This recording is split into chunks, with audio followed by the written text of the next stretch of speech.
Hey, time for another ranking video. I like to do these every so often, and today we're talking about Pixar, which you already know because you've read the title. Obviously, I feel like I always have to say that because the title's there for a reason, the thumbnail's there for a reason, but I still feel the need to do the intro part anyway. So that's what we're doing, ranking the Pixar movies. Are you ready? Let's go.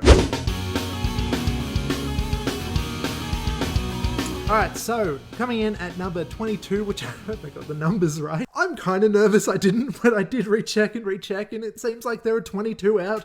Hopefully that's correct. At number 22 is Cars 2, which is just not really very good. It's not for me. This movie feels like it's for, 7-year-old boys, and only for 7-year-old boys. And I feel like that's what differentiates Cars 2 from the rest of Pixar's filmography, in which I feel like the rest of their films feel like anybody can enjoy them. They feel like quality, respectable, classy films that kids also love, and that kind of thing. Whereas Cars 2, it just kind of feels like it's for little boys. You know what I mean? Like, it just feels like it's for kids. It's not for me. It's just not. Coming in at number 21 is a movie I haven't seen. Cars 3. I'm sure Cars 3 is better than Cars 2. I don't know, I haven't seen it, but I'm gonna say it is. This is the only Pixar movie I haven't seen, so but that's how much I really don't like Cars 2. I'm sure this movie I haven't seen is better than it. Next, after that, is A Bug's Life. I feel almost nothing for A Bug's Life. It's just kind of fine. It's just kind of there. I don't know. It's alright. You can tell it's some of their really early work. You can tell that, like, it doesn't feel quite as inspired as their later work. But that being said, you can see the working out. You can see the start of something fantastic here. And it's better than Ants. Ants with a Z. Ants. Better than that. What is next, everybody? Onward. Onward disappointed me. I just didn't really care. It was just whatever, you know what I mean? It was well done. It obviously looks beautiful. Even Cars looks beautiful. Everything from Pixar is fantastic in that regard. And it was a hell of a lot better than the last few I've mentioned. I did find it more emotionally apt than A Bug's Life, personally. And I liked the characters and that kind of thing, but mostly it was just kind of take it or leave it. Next up is Brave, which is another one that I don't really care for that much. It's kind of funny. The mum turns into a bear or whatever. You've probably forgotten that was the plot. That's kind of the main idea, that the mum turns into a bear. It's not just a, archer, princess, hero type of thing. It's the mum turns into a bear and she has to help her not be a bear. And some other things. I don't know, they're all Scottish, fun accents and stuff, but yeah, I don't know. It just kind of feels like How to Train Your Dragon, but not as good as How to Train Your Dragon, which is a rare thing for me to say, that a DreamWorks movie is better than a Pixar movie, because yeah. And then next up, from here on out, I pretty much think every single film from here on is fantastic. The Incredibles 2, The Incredibles 2 is really good. It definitely didn't live up to the first one, I have to say. But the amazing details in the animation, how colorful it is and all that kind of stuff, and how it really rung true to the characters. The story felt like it didn't have to be told, though. It felt like it was like, we're coming back all these years later, but why? Like, it didn't feel like it was a necessary film, if that makes sense. Which I know no films are necessary exactly, but I don't know. I felt like the story could have been a bit better, but the animation's great. It's funny, it's cool, like the animation, the action, and all that kind of shit. But it's another one where I'm like, yeah, I don't know, it's fine. I might watch it again. I probably won't. I probably won't ever watch it again. I don't know. Not like the first one, which is a classic. Next up is, I'm so sorry, fans, but next up is Coco. It didn't really do it for me that much. I think I need to rewatch it, to be honest, because I told a friend that I didn't like it mainly because it was a musical, and he's like, what? It's not a musical? What are you talking about, you dickhead? And then I'm like, shit, maybe I didn't pay enough attention. I don't know. I didn't end up seeing this one in cinemas, to be honest. I caught around to it later when I got Disney Plus for that little bit, when I had the trial, when that first came out. And I watched it and I was like, yeah, it's good, but I didn't love it. I think I need to rewatch it. Next up is The Good Dinosaur. People don't love The Good Dinosaur. I personally think it's quite underrated. I think it's beautiful. I think it's one of their most beautiful films, to be honest. Not the most, it's not quite there, but it looks amazing. And I like Arlo the dinosaur, I'm pretty sure that's his name. And I like the story of like just going on this big trip kind of thing together. It feels epic to me. I don't know. I quite liked this one. I haven't seen it since cinemas though, so maybe it doesn't hold up when I'm watching at home and that kind of thing. And I know this one is not as popular, but I think it's kind of underrated, to be honest. Next up is Monsters University is next. Another one that I think is underrated. No, it doesn't feel necessary, kind of like Incredibles 2. It's a weird prequel thing which Pixar has never done before, but it's cute. I love Monsters Inc. like so much, you don't understand. So I didn't mind exploring this universe one more time, and yeah, I don't know. It feels different. It feels unique for Pixar, you know. They don't often explore characters of this age, and I don't know, this one just felt relatable to me, I suppose, because when it came out, like, I was about that age and all that kind of stuff. So I like Monsters University. Whatevs, bro. Next up is the other unnecessary, I guess, movie, Finding Dory. It's a little bit forgettable, I feel like, compared to the iconic original anyway. But that octopus, it's fucking hilarious. And I don't know, I remember the animations of this being really quirky and cartoony and stuff. They really went out on the animation in this movie. I really remember enjoying that aspect to it. And I do think that the story does hold up. It feels a little more necessary than Monsters University and The Incredibles 2. I don't know. Maybe that's just crazy talk. Next up is WALL-E. WALL-E is fantastic. $3 sticker. WALL-E is fantastic, but I do think that, I don't know, I don't connect with it quite as much as others, but I think the message in it is like probably far superior to any of the other Pixar films, and the sci-fi focus and stuff and where we're headed and the warning that it takes and everything, and also the solitude of WALL-E himself during that first half, how it's kind of mostly pretty quiet. It's interesting, and it's also like apocalyptic, which is interesting for Pixar. So I really respect WALL-E, but it's not my favorite. Does that make sense? I think it's probably one of the best films, maybe the best film, but it's not my favorite of them. And that's what I'm talking about here. I'm ranking them in terms of my favorites. Next up is the original Incredibles, which is iconic, as I said before, but it doesn't quite crack my, my very, very favorites. This is number 10. It makes it in as my number 10. I don't know. I loved it when I was a kid. It came out when I was 10 years old, so that's like just perfect timing. I remember buying the DVD back in the day, which apparently I don't have anymore though. I was looking for it in preparation for this video, and I don't know. I can't find it. I don't think I have it anymore. I have to buy another copy. Obviously, it's kind of a rip-off of Fantastic Four and all that kind of thing, but it came at a perfect time in my life, and it's awesome. It's really cool. Again, just not my favorite. Next up is Toy Story 3. I think this is the weakest of the Toy Stories. Please don't hit me. I think it's fantastic. I think the ending is great, but I think that the rest of the film is not as great as that ending. And I think that the film gets a lot of credit when really it's the ending that everybody is talking about. I think the ending overshines the rest of the film, because do you remember the rest of the film where they're just in like this play center thing? And it's all right. It serves its job. It's fun. It's a good movie. It's a good Toy Story movie. But it's that ending that is amazing. It's the ending that is the thing that really elevates it. And I do love the ending as well. But I don't think that the rest of the film is as good as that ending. And I think it's the worst of the Toy Story movies. It feels a little contradictory when it comes to my next choice, which is Toy Story 4. Because in saying that, my one criticism is, again, like those other sequels and prequels, it felt like it didn't have to exist. Like, after the perfect ending to 3, I didn't need more Toy Story. You know, it ended so well. Why ruin it? With that being said, I don't think they ruined it, but I don't think that they enhanced it either. I think they just made a good movie, and that's about it. I don't think that it's gonna feel quite as iconic as the original trilogy, as we'll call them now, but it is pretty good, and this one is amazing in terms of detail. There's this YouTube video, I'll probably link it or whatever, where they talk about how they animated this movie as if it was with cameras, like with these reflections that you wouldn't think about when you're doing animation. And it's a really interesting thing to think about in that context. But I just don't think that it is as good as the original Toy Story. I'm pretty much putting all the Toy Stories together in the list here because I feel pretty similarly about them all, if I'm being honest. I don't, like, they're in a particular order, and now you know what my first favorite Toy Story is going to be out of these. But really, I don't love Toy Story 2 that much more than Toy Story 3 or 4 or whatever. They're all pretty much on par, but you know, this is a ranking video and I had to do it one way, so this is the way that I chose. So the original Toy Story is up next. Iconic.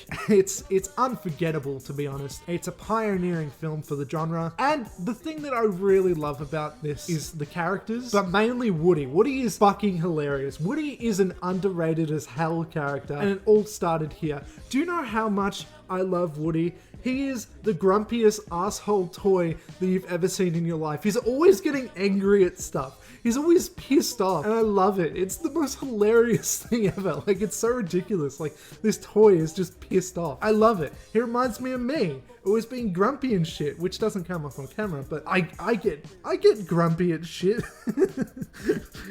I don't know. Woody's relatable as hell. His life is falling apart in certain ways. And he always is insecure and he's doubting himself. He's so goddamn human for a toy character, and I love him. And that's probably most prevalent in the original Toy Story. But my very favorite Toy Story movie is, of course, Toy Story 2. I don't know, I just think that this does the very best job of executing all the themes in all of these sorts of movies, giving all the characters the spotlight, and I don't know, I just think it's great. Toy Story 2 is great. Next up, at number 5, top 5, number 5 is Up. Up is fantastic, but like Toy Story 3, I think that it's the start that everybody loves about Up.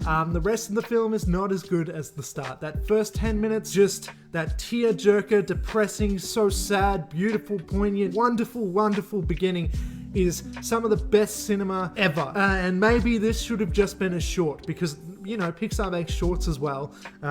But, you know, they made it into a whole film. And you know what? For me, I really like the rest of the film as well. I think it's great. It's a fun adventure kind of thing and all that kind of stuff. It's nice. The characters are funny. I like Doug and I like Russell and stuff. And I like whatever the bird thing is called. Kevin? Is that what it's called? They're all great. It's fun. It's a really good epic adventure kind of thing. You know, that balloon house thing is never gonna come. Did I point at the wrong spot? It's never gonna, like, leave your mind. That is iconic imagery right there. And Up is great, but I feel like everybody's kind of forgetting what the rest of the film is, and everybody only really likes the start. It's a great movie. I think the rest of it's underrated, but I think that start is not overrated, but I think that that's all anybody really appreciates about it. You know what I mean? But yeah. Next up is Inside Out, and I hate this DVD cover. It's all ripped and shit. I got a terrible... I don't know what happened, but anyway, it doesn't really matter. Inside Out is probably the most creative and original. If not, it's up there. Obviously, going into deeper themes and stuff, exploring things that these movies haven't done before in a very relatable way. You know, it really, I think it does a fantastic job of explaining depression, of explaining how our thoughts work, of explaining how people are. It's a very human film, and I think it would be important for kids to watch and to learn from it. And also, you know, it's obviously silly and like it's got the crazy kind of cartoony characters and stuff, but really what this film excels at is the creativity, going into the mind of Riley, I think is the main character's name, and all that kind of stuff. I think it's amazing. I think everyone kind of thinks that film is amazing. Next up at number 3 is Finding Nemo. Terrible stickers all over this fucking case. I need to get these on Blu-ray. I really do. I keep saying it, and I keep not buying Blu-rays. I'm cheap. I'm a cheapo. Leave me alone. But hey, it is the 2-disc collector's edition, so fuck you. I'm a fancy boy. Okay, obviously Finding Nemo is beautiful. I think that maybe this is the best animated film because, I mean, the water, the goddamn Wonderland thing at the start on their way to school and stuff with all the fish and everything going around and the anemone thing and all that stuff. Like, it is just, oh man, it's chef's kiss. You know what I'm saying? It's beautiful stuff. Obviously, this one also feels like a big epic adventure and all that kind of thing, but the thing that makes it, obviously, are the 2 characters of Marlin and Dory. They're like unforgettable characters, even more than Nemo. Who cares about Nemo? He's not what we care about in Finding Nemo, let's be honest. But yeah, it's funny, it's adorable, it's goddamn heart-wrenching at times, it's scary at times. Fucking Bruce the Shark, do you know how much he scared the crap out of me? I would have been 7 when this came out. Bruce scared me a hell of a lot back in the day. Next up, number 2, Ratatouille. Okay, these top two are hard to decide here, because I think Ratatouille, along with WALL-E, is probably one of the most respectable Pixar films. It's the most mature, maybe, which is funny to say when you consider that this movie is about a rat controlling a man with his hair and making him cook. But I love the messages, you know, anybody can cook, as the film says, except me, because I'm so bad at cooking. But I love its take on critics, and I love its take on creativity and being who you want to be and all that kind of stuff, and, you know, not letting your limitations stop you. I think that it's got a beautiful message. I think it's wonderfully animated, and Remy Ratatouille is a fucking meme icon. I love him. Ratatouille is fucking classy as hell, dude. And number one, if you know Pixar and all that kind of stuff, you've already assumed what this one is, but it is Monsters, Inc. And I need to buy this one on Blu-ray. Monsters, Inc. is amazing. Do you know how much it means to me? Do you know how many times I've watched Monsters, Inc. in my life? When me and my wife were younger, we would just put it on. And look, I got 2 discs. I'm another fancy boy with this one. But we would just watch this on repeat, to be honest. Like, we didn't even always have to be watching it, but it was just something that was always on. Like, it was our comfort film. If we had a bad day, if we felt bad, whatever it was, Monsters, Inc. was like this special thing to me when I was a kid, when I was a teenager, and now. It's always kind of been around. It's always been very important to me. It came out when I was 5 years old, and it's been in my life ever since, you know, nearly 20 years later, which is kind of astounding. It's iconic. The characters are unforgettable. This is also kind of a meme movie in a way. But this one, I think, is, alongside with Inside Out, this is maybe the most creative. Like, with all the monsters and all the background jokes they make, where there's like, I don't know, there'll be like different sized doors or something because there's different sized monsters and stuff. Just like, there's a lot of background kind of gags and stuff like that sort of thing. And Boo is adorable. Like, Boo is just such a good character, and she doesn't even talk, but it's such a good character. But really, the heart, the crux of this film is Sully and Boo together. I mean, it just makes me want to cry so much.